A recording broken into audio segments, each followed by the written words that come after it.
사무엘하 3장 6절부터 11절까지 보겠습니다. 구약성경 466쪽입니다. 제가 봉독하겠습니다. 사무엘하 3장 6절. 사울의 집과 다윗의 집 사이에 전쟁이 있는 동안에 아브넬이 사울의 집에서 점점 권세를 잡으니라. 사울에게 첩이 있었으니 이름은 리스바요 아야의 딸이더라.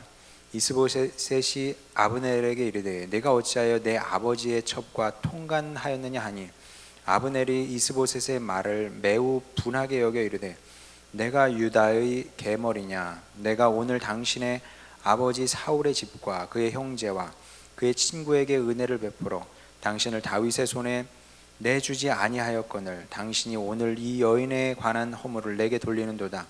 여호와께서 다윗에게 맹세하신 대로 내가 이루게 하지 아니하면 하나님이 아브넬에게 벌 위에 벌을 내리심이 마땅하니라. 그 맹세는 곧 이 나라를 사울의 집에서 다윗에게 옮겨서 그의 왕위를 단에서 브엘세벳까지 이스라엘과 유다에 세우리라 하신 것이니라 하매 이스보셋이 아브넬을 두려워하여 감히 한마디도 대답하지 못하니라. 아멘. 모든 사람의 인생에는 마이너스 요소라고 할 만한 것이 있습니다. 그런 것이 무엇이 있을까요? 가난한 가정에서 태어났다든지, 아니면 병약한 것이라든지, 아니면 너무 평범한 것, 너무 평범할 수 있지 않습니까? 아니면 나를 도와주고 끌어줄 사람이 없다는 것, 이런 것들이 우리 인생에서 마이너스 요인으로 작용하게 됩니다. 그리고 이런 것들이 많으면 많을수록 플러스 인생을 살기는 어려워지겠죠. 적어도 우리는 상식적으로 그렇게 알고 있습니다.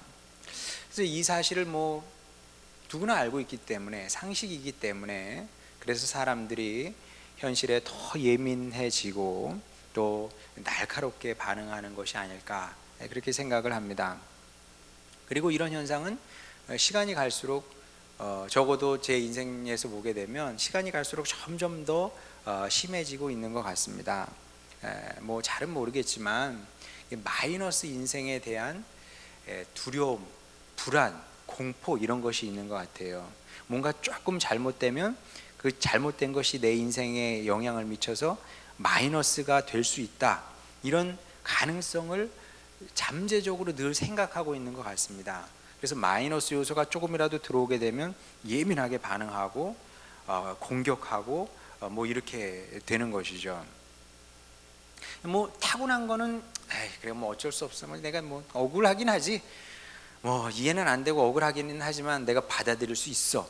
그렇지만 인위적으로 만들어진 마이너스 요소, 이런 것들은 굉장히 그런 거 앞에서는 분노한다는 겁니다. 특히 20, 30대가 그런 경향이 강하다 그럽니다. 20, 30대는 이념 그렇게 중요하지 않다 그럽니다. 제가 20, 30대가 아니기 때문에 잘 모르겠습니다만은 20대 그리고 30대 초반까지는 이념 이것보다 중요한 것은 공정성. 내 편 남의 편이 없고요. 그냥 내가 봤을 때 이건 공정하면은 내 편인 것이고, 내가 딱 봤을 때 이건 공정하지 않아, 그러면은 적대자로 생각을 한다는 거죠. 이해는 됩니다. 이해되죠, 당연히. 왜냐하면 청년 세대가 또 어떻게 보면 이리 치고 저리 친 세대입니다.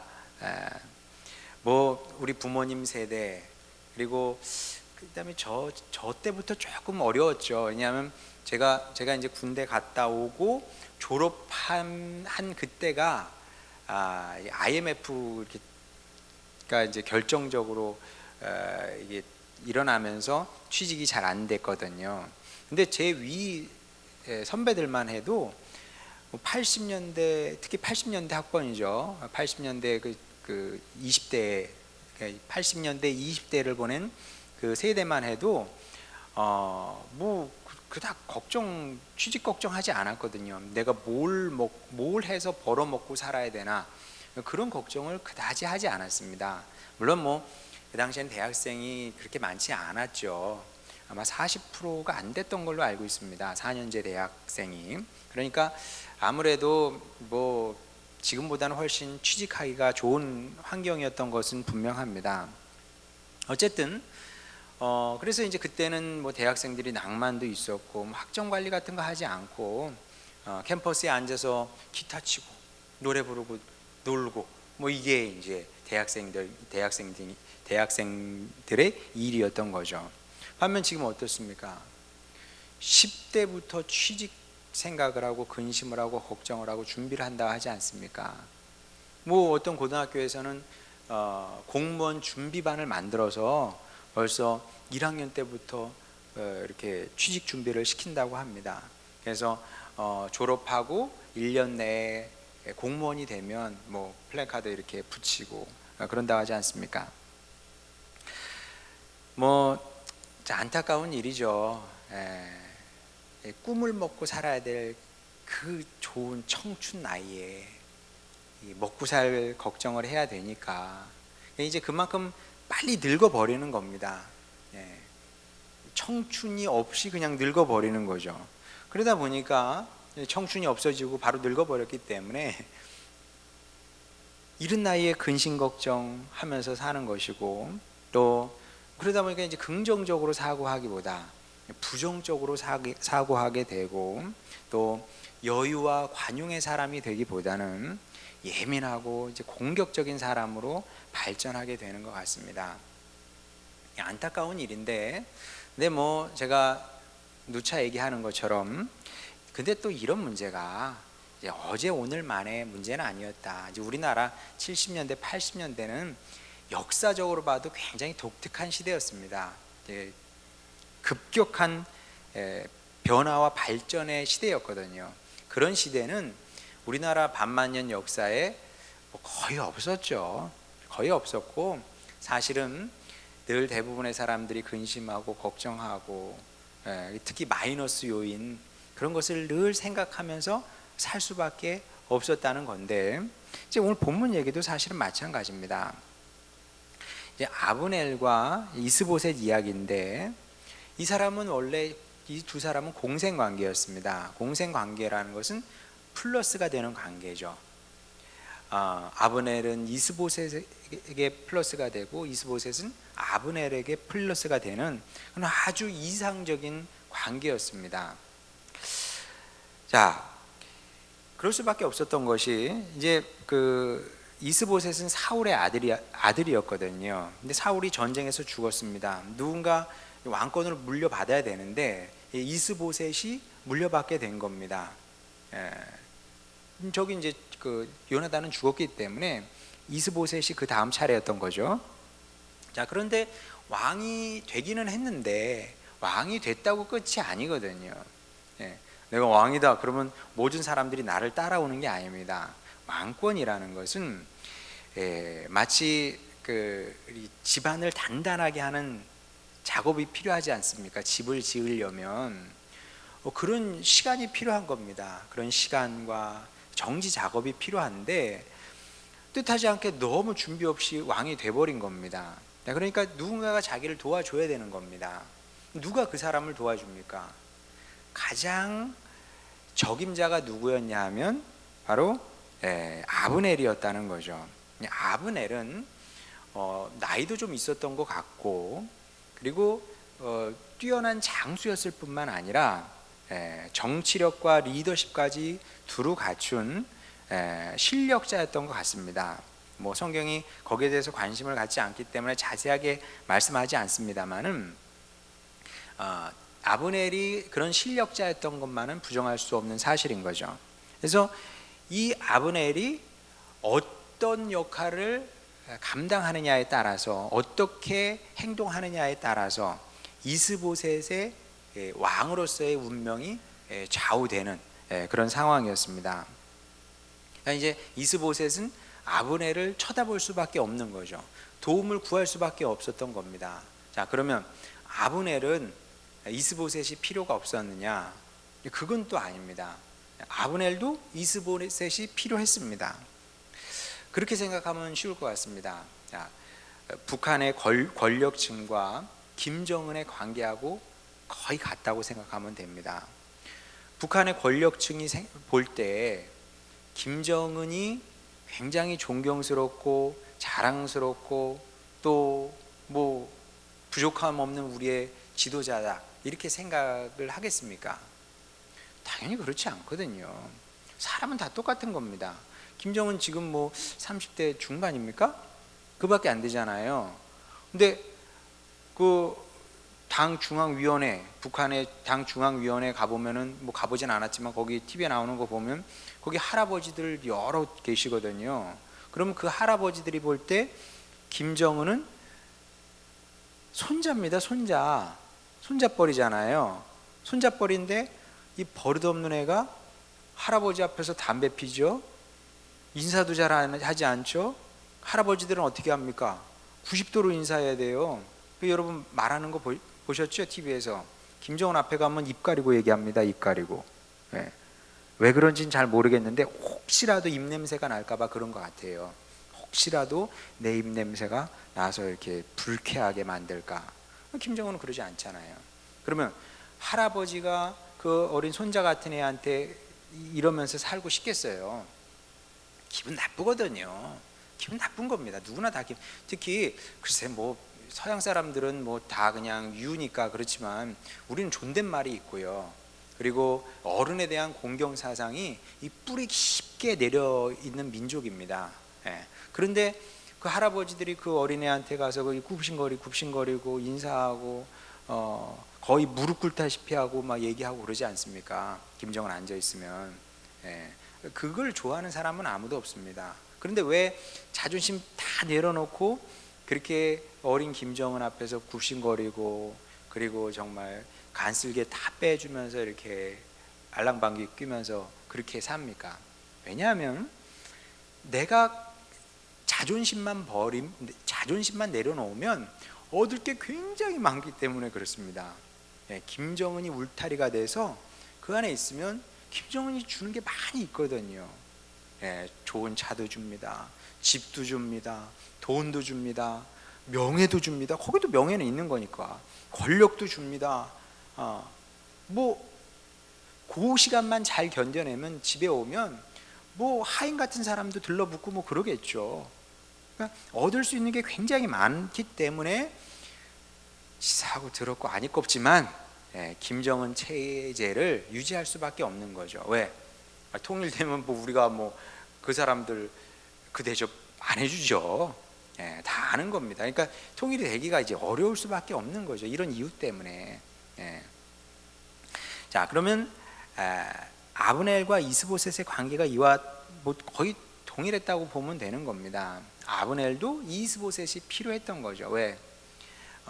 허수아비 왕으로 세워놓고 내가 이 사람 주무르면 되거든요. 그럼 나는 명목상은 2인자지만 거의 1인자처럼 살 수가 있는 겁니다.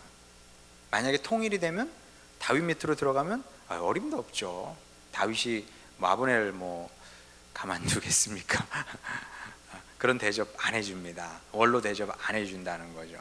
그러니까 그런 상식이 있었기 때문에 서로 공생관계를 어느 선까지는 잘 유지를 하고 있었다는 거죠. 그런데 악한 사람이 둘이 만나서 그 공생관계가 얼마나 지속이 되겠습니까?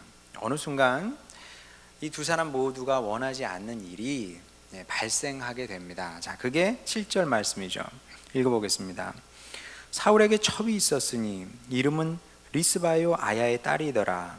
이스보셋이 아브넬에게 이르되 내가 어찌하여 내 아버지의 첩과 통관하였느냐 하니, 그림이 딱 나와요. 자세하게 얘기하지는 않습니다. 그런데 무슨 얘기인지는 알겠어요. 아브넬이 사울의 첩을 건드렸군. 뭐 젊은 여성이었겠죠. 매력이 있었나 봅니다. 그러니까 아브넬이 넘으면 안 되는 선을 넘어버린 거죠. 사람이 이제 기고만장해지면 이렇게 되는 겁니다. 기고만장해지면 눈에 보이는 것이 없기 때문에 아무 선이나 훌쩍훌쩍 넘어가게 됩니다. 이스보셋이 다 참을 수 있는데 이거는 정말 왕으로서의 자신의 체면도 그렇고 이 왕가의 이게 뭐랄까 이게 지켜야 되는 선이거든요. 이것을 아브넬이 넘어버린 겁니다. 그러면 아니 도대체 못 넘을 선이 어디 있어요? 아니 그래도 한때 임금의 첩을 신하가 범했는데 그 정도 되면 막 나가자는 거거든요. 난 뭐든지 할 수 있다는 얘기예요 이게. 그러니까 이스보셋이 분을 참지 못하고 가서 따진 것 같습니다. 뭐 다 이해가 되죠. 예, 뭐 제가 만약에 이스보셋이었다고 해도, 여러분이 이스보셋이었다고 해도 충분히 그럴 수 있는 일입니다. 자, 그런데 여기서 만약에 아브넬이 잘못했습니다 임금님, 제가 거기까지 참 생각을 못했고 짧았습니다, 이러면 뭐 또 어떻게 넘어갔을지도 모릅니다. 왜냐하면 지금 아브넬의 힘이 워낙 강력하기 때문에 그냥 그 선에서 마무리 지고 끝내든지 뭐 이랬으면 됐을 텐데, 아브넬은 그게 호락호락한 사람이 아니었던 것 같습니다. 장성택이 아니었던 거죠 말하자면. 김정일이 장성택은 쳐내지 않았습니까? 그런데 이스보셋은 아브넬을 쳐낼 수 없었던 겁니다. 아브넬이 어떻게 나와요? 뭐 또 읽지 않아도 여러분 다 아는 얘기입니다. 읽어서 다 이해하셨을 겁니다. 뭐 노발대발하는 거죠. 왜 그 여인의 잘못을 내게 뒤집어 씌우냐? 이해가 돼요 여러분? 그러면 그 여인이 자기한테 와서 뭐 어떻게 꿰다는 얘기인가? 그냥 논리는 쓰지 않아요. 이게 뭐 죄인의 논리가 그게 논리겠습니까? 자기는 가만히 가만히 있는데 여인이 와가지고 뭐 연애를 하자 뭐 이랬다는 건데, 뭐 약간 이해는 되지 않는데 그쪽으로 몰아가는 겁니다. 그쪽으로 몰아가면서 나는 잘못이 없고 임금 당신이 나에게 이렇게 나오니 내가 가만히 있을 수 없다. 내가 이 사건은 참아줄 수 없다. 나를 모욕한 거다. 서로 지금 반대 얘기를 하고 있는 거죠. 이스보셋은 당신이 왕가를 욕보였다 그러고, 아브넬은 거꾸로 임금님이 나를 욕보였다고 하는 거죠.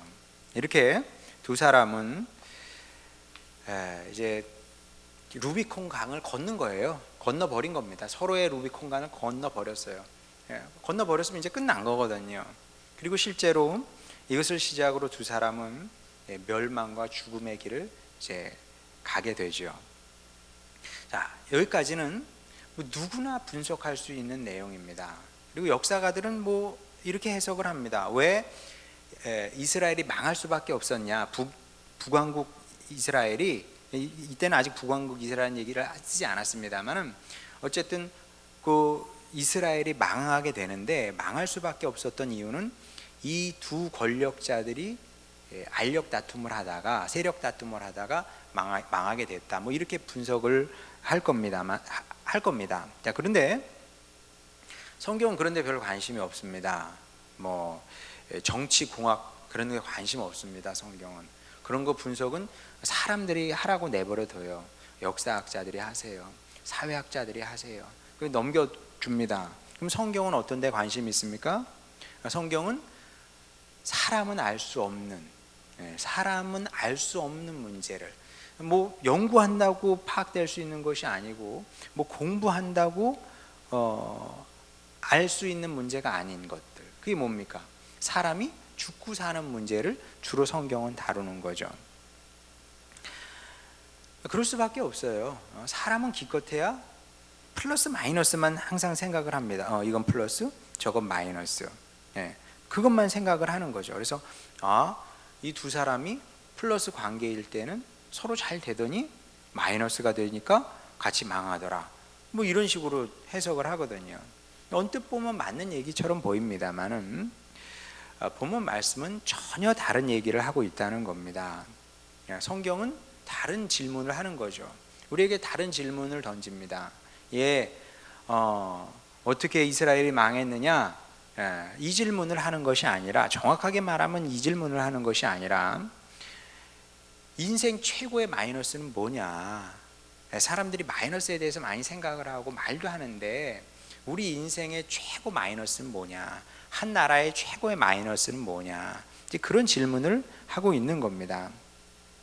근데 이게 이 본문의 질문이라기보다는 성경 전체가 사실은 암암리에 이런 질문을 하고 있는 겁니다. 우리에게 이 질문을 던지는 겁니다. 여러분도 한번 생각해 보세요. 여러분 인생의 최고 마이너스가 뭡니까? 그런 게 누구에게나 다 있거든요. 내 인생에 들어온 마이너스, 그거 생각하면은 억울하죠. 원통합니다.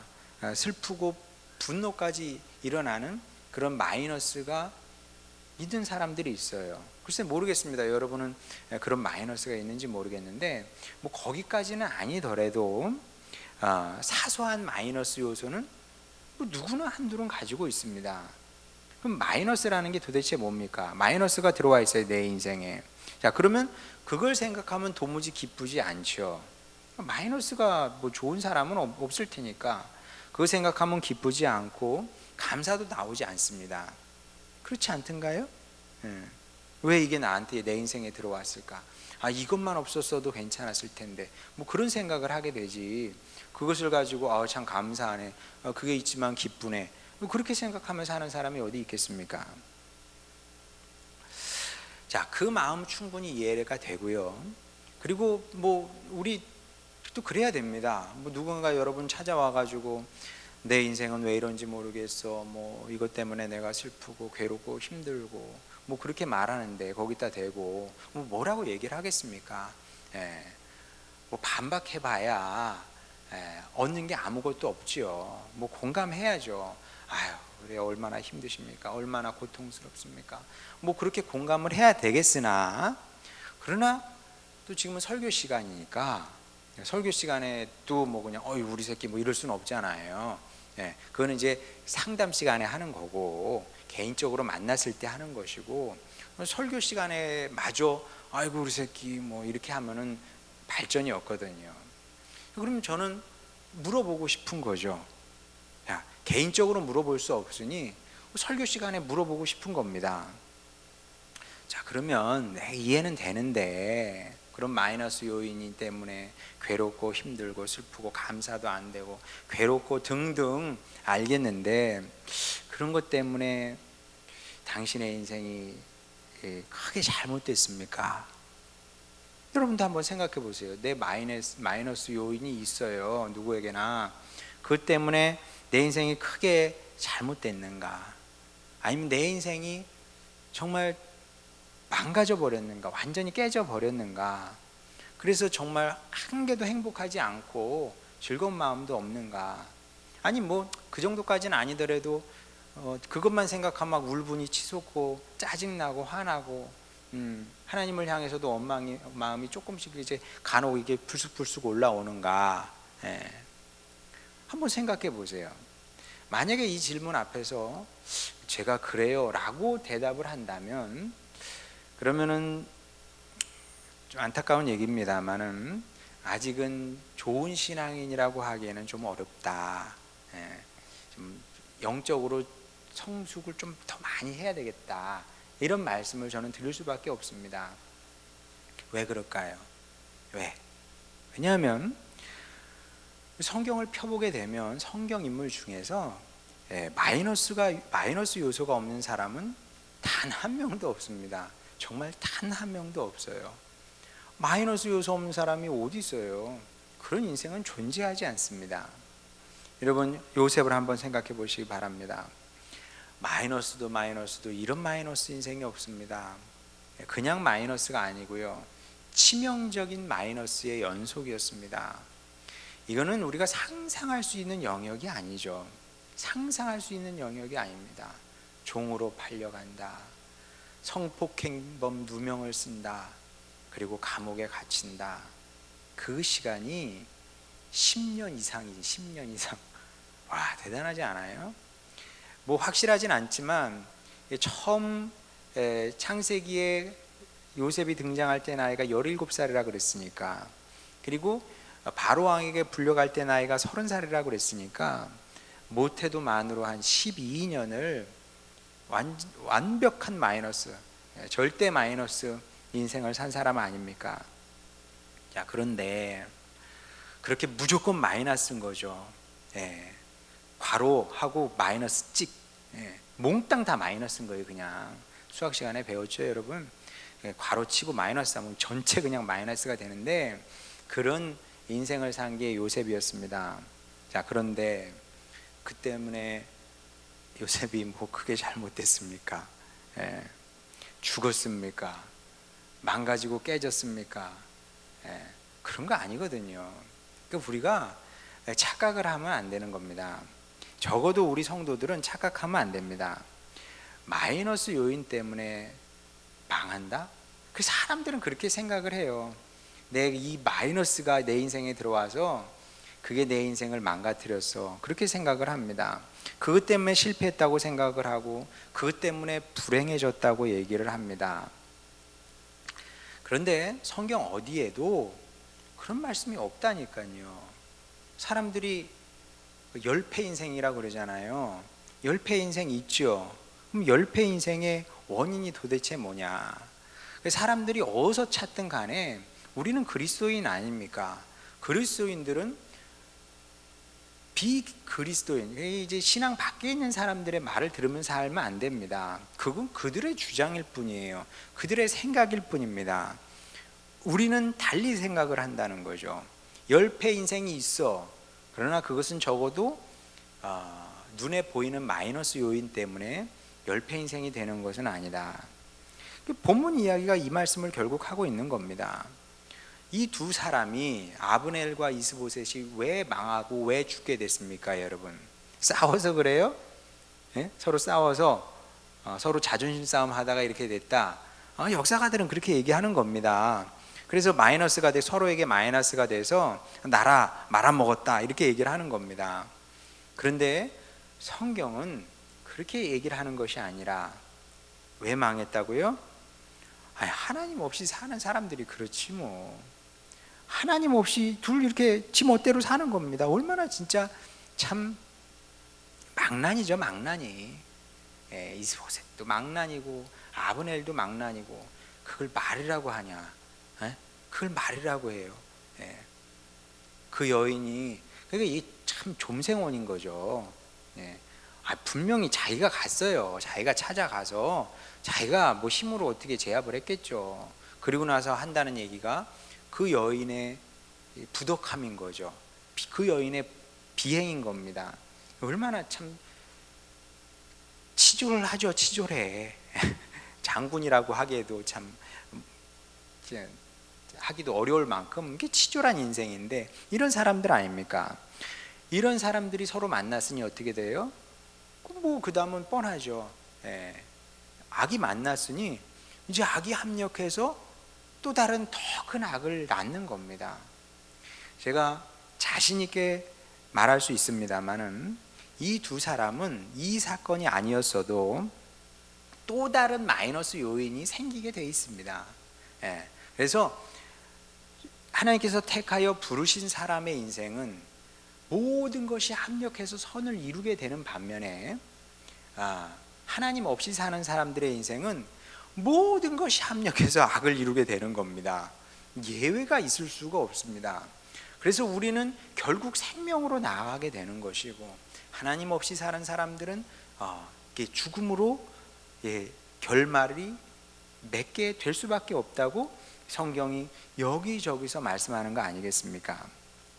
여러분, 이 사실을 알았던 사도 바울이 뭐라고 그럽니까? 사도 바울은 이 모든 비밀을 알고 있었기 때문에 합력해서 선을 이룬다, 이 말씀만 한 것이 아니라 거기서 더 나아가서 뭐라 그럽니까? 육체의 가시조차도 하나님의 은혜라고 고백하지 않습니까? 우리도 이제 이런 믿음이 필요한 겁니다. 모든 하나님의 사람은 다르지 않다는 거죠. 동일한 겁니다. 어떻게 동일하다고요? 하나님의 자녀 인생에 마이너스는 존재하지 않습니다. 그러니까 여러분들이 이 사실을 믿어야 돼요. 하나님 사람의 인생에서 마이너스는 존재하지 않는다. 마이너스처럼 보일 뿐이에요. 그래, 내가 부잣집에서 태어나지 못했지, 내가 천재는 아니야, 내가 뭐 운동선수처럼 그렇게 튼튼한 몸을 가지고 있지는 못해, 내가 뭐 특별한 재능을 가지고 있는 것도 아니야, 나를 도와줄 사람조차 없어. 다 마이너스 요인인 거죠. 그래서 사람들은 뭐라 그래요? 그래서 사람들은 더러운 세상이라고 그러는 겁니다. 그 사람들은 그런 생각을 가지고 살라 그래요. 우리는 어떻게 생각해요? 내 인생에 마이너스는 없어. 내 인생에 어떻게 마이너스가 있을 수 있느냐? 왜 마이너스가 있을 수가 있겠어요? 하나님 자녀의 인생에 있죠. 마이너스처럼 보입니다만은 그렇게 보일 뿐이지 결국은 다 플러스로 화하게 되어 있다는 겁니다. 이것을 성경이 사실은 성경 전체가 알려주고 증언하는 바입니다. 하나님 백성의 하나님 자녀의 삶에 마이너스는 존재할 수 없다. 마이너스처럼 보일지라도 결국은 플러스로 화할 수밖에 없다. 이 결국 우리의 인생의 연약함도 약함도 그렇게 결국은 보아였다고 깨닫게 되는 거죠. 이 사실을 확인하는 과정이 우리 성도의 인생인 겁니다. 우리 성도의 인생은 주님을 따라가다 보면 처음엔 이해가 잘 안 가요. 왜 나에게 이런 일이 일어나지? 왜 저런 일이 발생을 할까? 왜 이건 안 될까? 왜 저거는 안 되지? 저 사람에게는 저게 있는데 왜 나에게는 없지? 뭐 이런 것들이 우리에게도 보이지만 그러나 우리가 주님 안에 거하며 주님을 따라가다 보면 어떻게 된다고요? 다 사도 바울처럼 고백하게 되는 겁니다. 맞습니다. 주님, 내가 그것이 내 인생의 가시가 아니었다고 얘기는 하지는 않겠습니다. 분명히 제 인생의 가시였던 것은 맞지만은 그러나 그것이 은혜의 통로가 되어서 주님의 사랑을 더 알게 됐고 주님의 크심을 더 알게 됐고 내가 주님 안에서 어떤 사람인지 더 확인하게 됐습니다. 이렇게 고백해 나가는 과정이 된다는 거죠. 이 믿음이 필요한데 이 믿음을 갖게 되면 이제 새로운 눈이 조금씩 열리는 겁니다. 확 열리게 되는 것이 아니라 조금씩 열리게 돼서 이전까지 내가 생각했던 억울한 거, 분한 거 이런 것조차도 그것으로 인해서 오히려 감사하게 되고 또 기뻐하게 되는 거죠. 이런 사람이 되면 어떻게 될까요? 이것을 가리켜서 성경은 화해된 삶이라 이렇게 얘기를 하는 겁니다. 누구하고 화해가 돼요? 나 자신과 화해가 되는 거죠. 이전에는 내가 싫었는데 이런 내가 싫고 이런 조건 속에 있는 내가 싫었는데 내 인생이 싫었는데 어떻게 돼요? 부족하고 연약한 거 내가 알아요. 내가 알지만 그러나 내 인생 있는 그대로 내가 사랑하게 되는 겁니다. 그리고요 내 인생만 사랑하는 것이 아니고 부조리한 세상 아닙니까? 부조리한 세상 속에 우리가 살아가는 겁니까? 공정, 공의 어디 있겠어요? 여러분 우리나라만 없는 것이 아니라 어느 나라에도 없습니다. 그런 게 이 세상에 어디 있겠어요? 어차피 우리는 부조리한 세상을 살아가는 건데 근데 어떻습니까? 하나님께서 예수님을 이 땅에 보내시며 우리에게 주신 말씀이 뭡니까? 하나님이 세상을 이처럼 사랑하사 이 세상을 있는 그대로 품을 수 있는 그런 큰 사람이 되는 겁니다.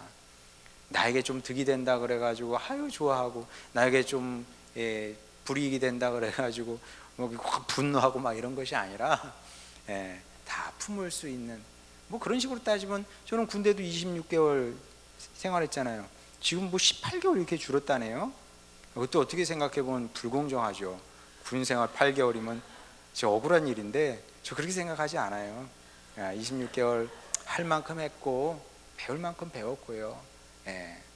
또 그래서 또 감사하고 저래서 감사하고 또 뭐요 다 감사하고 다 이해되고 품을 수 있고 아유 뭐 저기 헬조선 그래 뭐 그런 그 무슨 얘기인지는 알겠는데 북한에 안테나 것만 해도 얼마나 감사해요. 집사람이 얼마 전에 그 책인가 뭐 책 읽고 그 유튜브 보면서 그 얘기 한참 하더라고요. 북한의 어떤 목사님이 이제 당하는 이제 어려움 그러면서 또 이제 고문당하고 막 그러면서 이제 참 그런 어려움 얘기를 하고 며칠 그게 갔나 봐요. 그래서 참 안타깝다고. 근데 뭐 내가 거기 있었으면 잘했을까 그런 생각도 들고 말이죠. 등등 그런 겁니다. 이 사실을 기억하시고 여러분 주님과 함께 주님의 길을 걸어가면 되는 겁니다. 그러면 어느 순간에 여러분의 눈이 열려서 정말 모든 것이 은혜임을 고백하시게 될 겁니다. 그리고 이것이 신앙생활의 재미이죠. 재미이고, 또 그러면서 우리가 원래 옹졸한 사람인데, 우리도 원래 옹졸한 사람인데, 이제 품을 수 있는 사람이 되는 겁니다. 얼마나 멋집니까? 이런 인생을 살아내는 여러분이 다 됐으면 좋겠고, 그렇게 정말 사도 바울이 그랬던 것처럼 주님의 은혜를 찬양하고 감사하는 그런 인생, 남은 인생 살아내는 축복된 주님 자녀 되시기를 주님의 이름으로 축원합니다. 찬송 86장 부르겠습니다.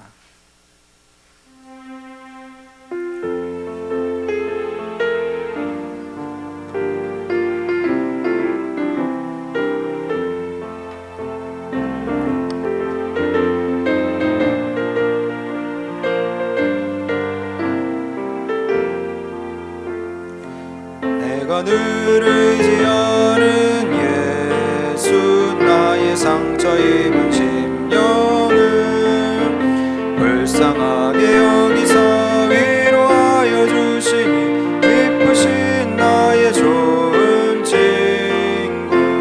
내가 의지하는 예수, 나의 사모하는 친구. 나의 기도 들으사 응답하여 주시니, 미쁘신 나의 좋은 친구.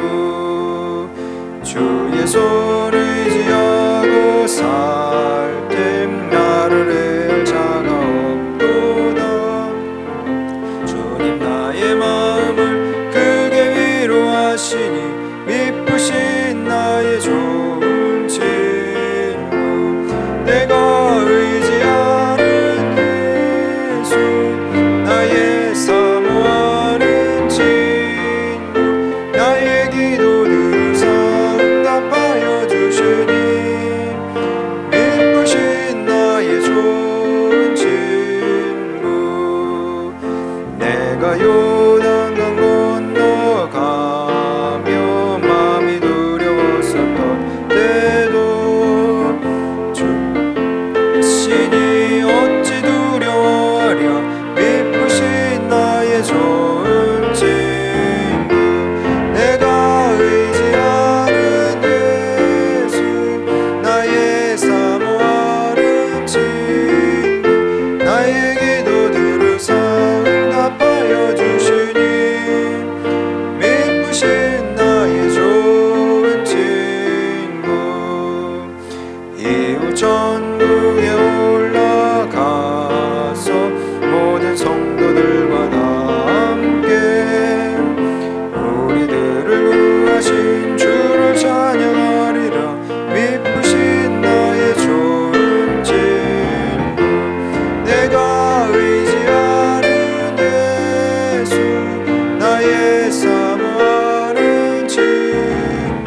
나의 기도 들으사 응답하여 주시니, 미쁘신 나의 좋은 친구. 자, 이 시간 우리 기도할 때 정말 우리가 그런 주님의 자녀들이 되었으면 좋겠습니다.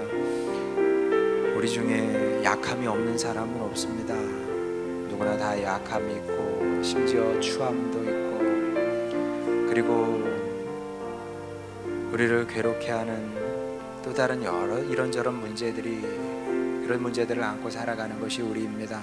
그러나 그 관점에 따라 주님 안에서 보면 그것 또한 우리가 충분히 사랑할 수 있고 또 품을 수 있는 것들입니다. 우리가 그런 성도가 되었으면 좋겠습니다. 우리가 좋은 일이 있어서 감사하는 것도 하나님께서 받으시겠지만, 그러나 우리의 연약함을 사랑하고 감사합니다. 주님, 제 인생에 이런 것이 들어와 있는데 그럼에도 주님 함께 하시니 감사합니다. 이렇게 고백할 수 있다면 우리 주님께서 얼마나 더 기뻐하시겠습니까? 여러분을 축복하시지 않을 수 없을 겁니다. 주님, 제가 이런 사람이 되기를 원합니다. 그렇게 믿음의 눈을 떠서 저의 약함을 사랑하게 하여 주시옵시고, 그리고 더 나아가서 부조리한 세상까지 품을 수 있는 그런 큰 사람으로 변화 발전케 하여 주시옵소서.